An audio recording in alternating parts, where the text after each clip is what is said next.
If your family name is Smith, Brown, Campbell, or Williams, your ancestors might be from an African country you never would have guessed. And surprisingly, the proof lies in 200-year-old official records. In today's video, we're going to uncover a historical secret that helped thousands of Jamaican families trace their roots back to their original African homeland. We'll learn what the 1817 slave registers actually were, what surprising information they contained, and how just an ordinary surname can lead you to Ghana, Nigeria, Congo, or another African region. But remember one thing, the name alone isn't enough. The real story is far more interesting, and at the end I'll tell you how you can research your own family history. Now let's go back almost 200 years. Number 15, the registers that changed history. In 1816, the British government ordered Jamaican slave owners to officially register every enslaved person in their possession. By the following year, 1817, thousands of pages of registers had been prepared. These registers didn't just contain names. They also recorded age, sex, and whether the person was born in Jamaica or in Africa. For many African-born individuals, their actual region or ethnic group was also recorded. This is the very record that gave today's historians a rare path to African roots. And as we go further, you'll see how a single word changed the identity of millions. Number 14. The real secret isn't the surname, it's the estate behind it. Here, most people fall into a major misconception.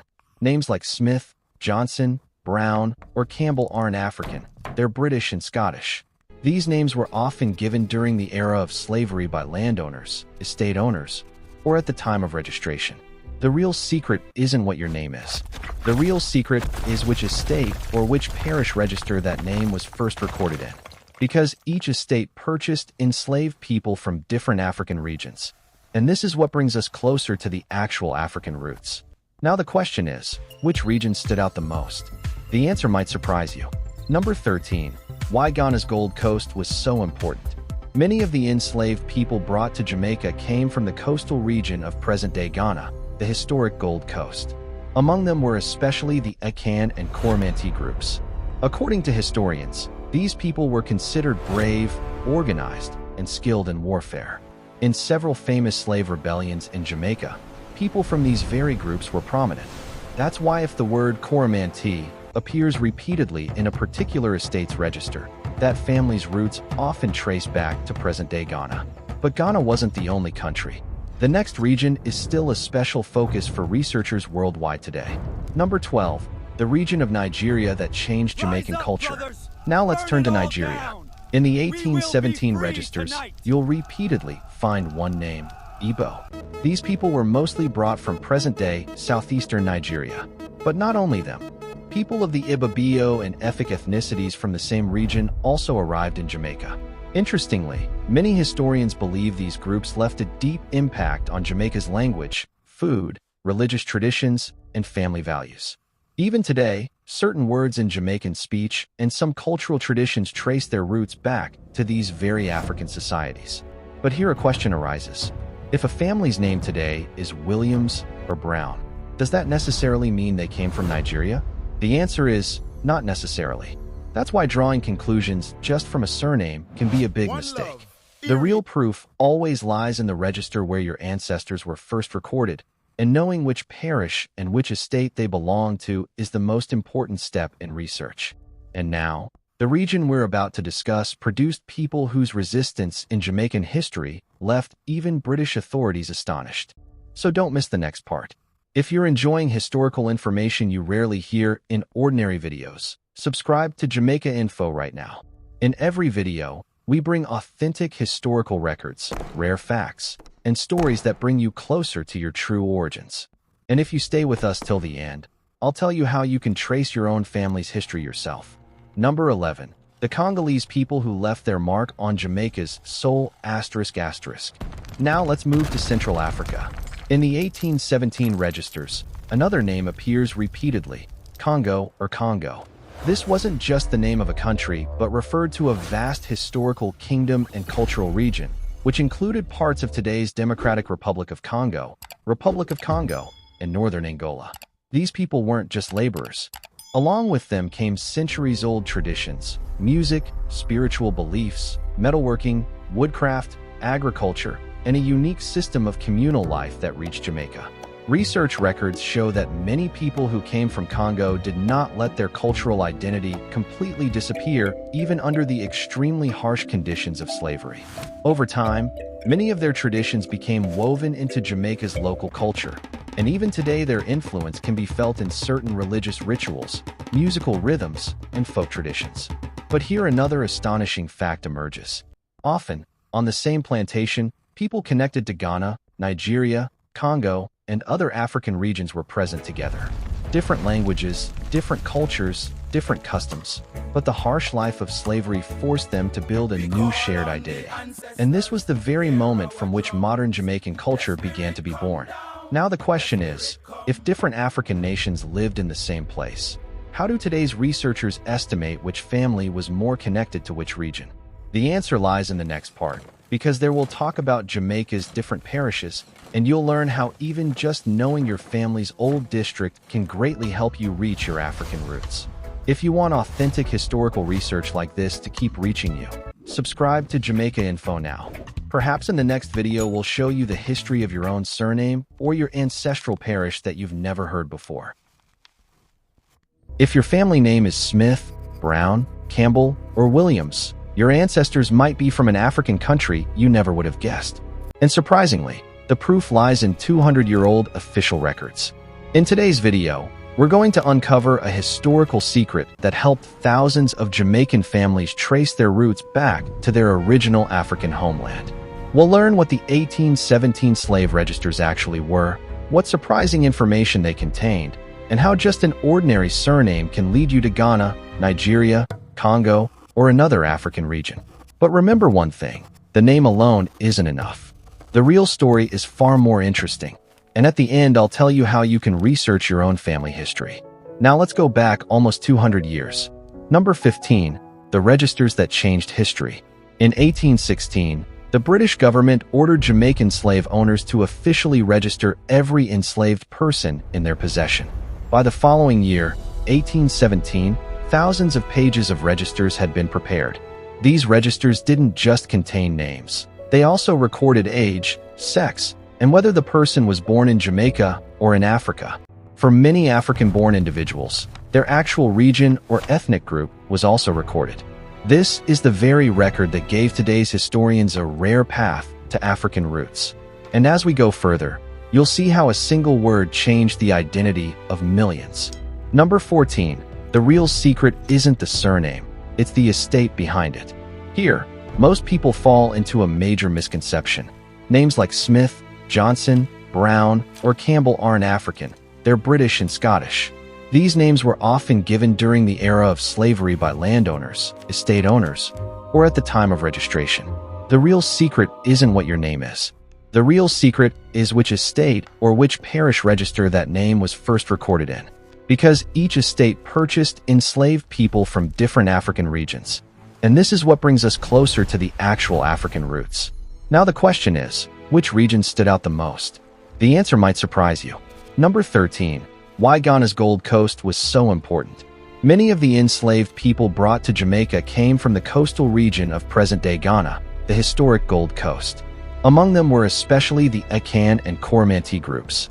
According to historians, these people were considered brave, organized, and skilled in warfare. In several famous slave rebellions in Jamaica, people from these very groups were prominent. That's why if the word Coromantee appears repeatedly in a particular estate's register, that family's roots often trace back to present-day Ghana. But Ghana wasn't the only country. The next region is still a special focus for researchers worldwide today. Number 12. The region of Nigeria that changed Jamaican culture. Now let's turn to Nigeria. In the 1817 registers, you'll repeatedly find one name, Igbo. These people were mostly brought from present-day southeastern Nigeria. But not only them. People of the Ibibio and Efik ethnicities from the same region also arrived in Jamaica.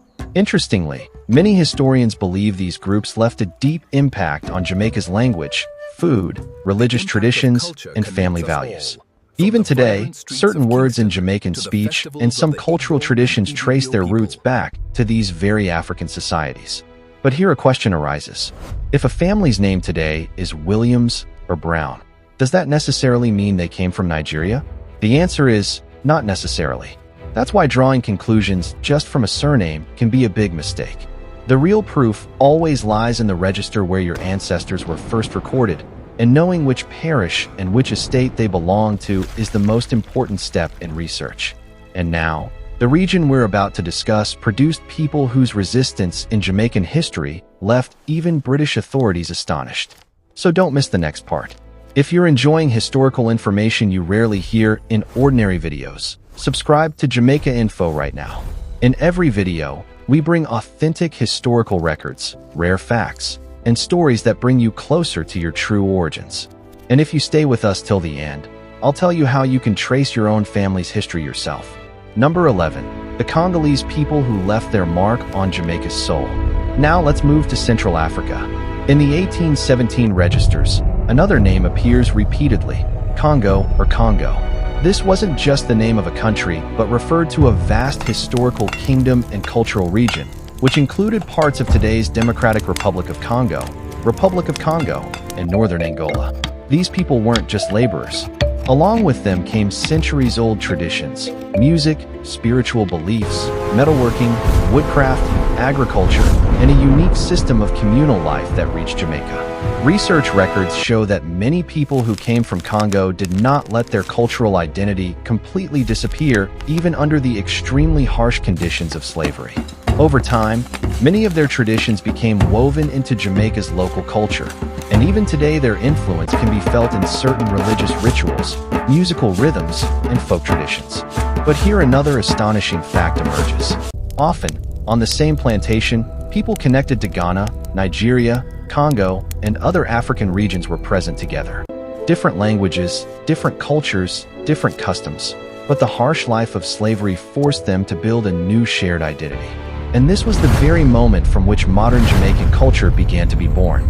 Now the question is, if different African nations lived in the same place, how do today's researchers estimate which family was more connected to which region? The answer lies in the next part, because there we'll talk about Jamaica's different parishes, and you'll learn how even just knowing your family's old district can greatly help you reach your African roots. If you want authentic historical research like this to keep reaching you, subscribe to Jamaica Info now. Perhaps in the next video we'll show you the history of your own surname or your ancestral parish that you've never heard before. Number 10. How can just a Jamaican parish give you such a big clue? Now here's something very important that many people overlook. Your family's old parish wasn't just the name of a place. In ancestry research, it can become a major clue. For example, if your great-great-grandparents' family lived in a specific parish for several generations, researchers can cross-reference the old plantation records, baptism records, burial records, and the 1817 registers found there. Why? Because the population of different estates within the same parish was never identical. One estate might have had more people from the Gold Coast, while another estate might have had more people connected to the Bight of Biafra or the Congo region. In other words, your parish can take you from a broad map down to a very small historical area. And here's a very important point to remember. A parish does not prove African origin. It only shows a path for research. Real proof becomes strong only when different records point toward the same family, the same estate, and the same ancestor. For example, if a person is listed as African in the 1817 register, with some African origin noted alongside, and that same person then turns up in later baptism or plantation records, and their children's names also appear in subsequent records, then suddenly a name is no longer just a name. It becomes a family's history. And this is exactly how researchers sometimes manage to link several generations together. Now think about this. If you know your family's old parish, then perhaps you already have that first clue you need. But the most important question still remains. Can your surname really lead you to a specific African nation, or is it just a coincidence? The answer to that will matter a great deal in the next part. A small question for you. Do you know your family's old Jamaican parish? If you do, write the name of the parish in the comments. Your answer might inspire another viewer to look into their own family history too. And if you want to learn about Jamaica's history beyond ordinary textbook facts, subscribe to Jamaica Info now. Because in the next part, we'll move beyond surnames into real historical evidence. And from there, this story is going to get even more interesting. Number 9. Same surname, but African origin can be different. Here's a very important secret to understand. If your name is Smith, Brown, Williams, or Johnson, it isn't correct to immediately conclude that your ancestors came from one specific African country. Why? Because during the era of slavery, the same surname could be used across different estates and different families. Suppose there were two different plantations in Jamaica. One had more people from Africa's Gold Coast, while the other had more people connected to the Bight of Biafra. Later, both places might have adopted the same British surname. Today, both families might share the same surname, but their African ancestry could be completely different. That's why a surname is only a doorway, not the full answer. In real research, at least 3 things become just as important as the surname. First, which parish did the family live in? Second, which estate were they connected to? And third, what did the old records say about that ancestor? When these 3 things come together, the picture of ancestry becomes much clearer. And this is where the real importance of the 1817 registers comes in. Because alongside the entries for some African-born individuals, certain words appeared that gave important clues about their African origin or ethnic identity. For example, names like Igbo, Akan, Mandingo, Coromantee, or Congo. But caution is also needed here. These historical terms can't always be treated as identical to today's modern countries. For instance, if a record says Congo, that doesn't necessarily mean the origin falls within the current borders of today's Democratic Republic of the Congo. Back then, peoples and regions' identities were different from today's national borders. Keeping this small point in mind can prevent a big misunderstanding. So if you're researching your family's roots, don't just ask, "Where did my surname come from?" The real question should be, "Where did the oldest known ancestor with my surname live? Which estate were they connected to? And what do the historical records say about them?" A small question for you now. In your opinion, is the surname more important or the parish and estate records? Write your opinion in the comments in just one word, surname or record. And if you think your family's history might also hide a story like this, subscribe to Jamaica Info. Because in the next part, we'll turn to an African origin whose name comes up again and again in Jamaican history. Yet today, many people know almost nothing about it. And that's where our list is about to get even more interesting. Number 8. Mandingo, a name that points not to one nation, but to a whole region. Now we come to a name that appears again and again in old Jamaican records, Mandingo. But there's an important historical distinction to understand here. It isn't correct to equate Mandingo with just one modern country. This name was mainly used for various populations and language groups connected to the Mande world, spread across a large part of West Africa. In other words, behind this single word lies a historical region stretching across today's Guinea, Mali, Senegal, Gambia, and surrounding areas. And this is exactly why records like the 1817 registers are so fascinating for ancestry research. But the question is, how did people called Mandingo end up in Jamaica? During the 18th and 19th centuries, the forced displacement of enslaved people from West Africa carried individuals from different societies across the Atlantic.